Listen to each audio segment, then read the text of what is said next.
Hello everyone, today I'm going to show you how to make a simple hexagonal pattern in Tinkercad. Basically, first we're just going to grab a polygon from the shapes bar down here and bring it onto the top left corner of our work plane. So basically, as you can see, it's by default a hexagon, so that's exactly what we need. We're going to hit duplicate and move it 20 millimeters to the right. You can do a different amount depending on how thick or thin you want the lines of your pattern to be. I'm going to do 20, and we want to make sure that this number is 0, so it doesn't move up or down, or else that'll mess up the pattern.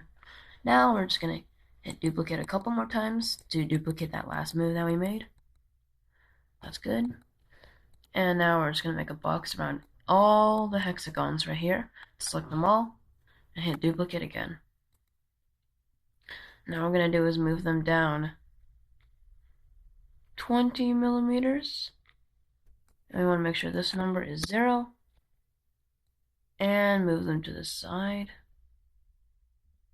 slightly. I'm going to say about 10. And there, just type in 10. And let's check from the top and how that looks. I'd say that looks good enough for me.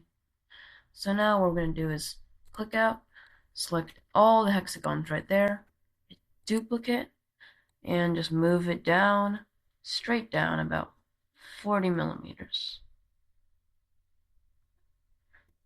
And this number should be 0, so just type in 0 right there. And boom. Now from here we're just going to hit duplicate a couple more times to duplicate that last move. And we have a field full of hexagons. From here I'm going to imprint it on a box, so I'm just going to get a box from the work plane, another work plane, the shapes bar. Just going to drag it onto the side. And what I'm going to do here to make the box even is basically hold down shift as I drag one of these little white boxes outward to make it even in all directions. That's big enough, and we're going to drag its height down, because say about 8 or 5, anything like that, doesn't really matter.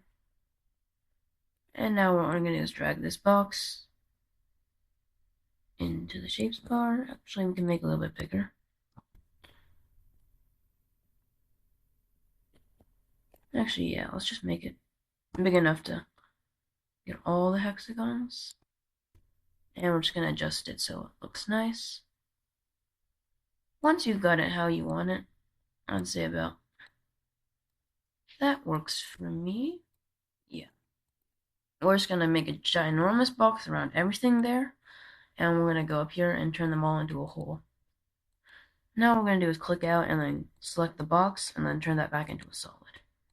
So now we got a bunch of hexagons, but we got to combine them into one shape so that the holes are all combined with the box. We're going to go up here and hit group. That's just going to group all the shapes together, and here's our pattern. As you can see, it's not the cleanest, but it works.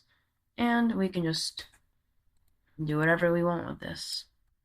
And if you want to clean it up a little bit on the sides, you can just make a little cylinder and put that in to cut out any excess that you have. I'll put it right there, and then we can combine these two shapes and hit group. So basically it just cuts out that little line right there to make it a little bit more even. And that's how to make a simple rectangular pattern.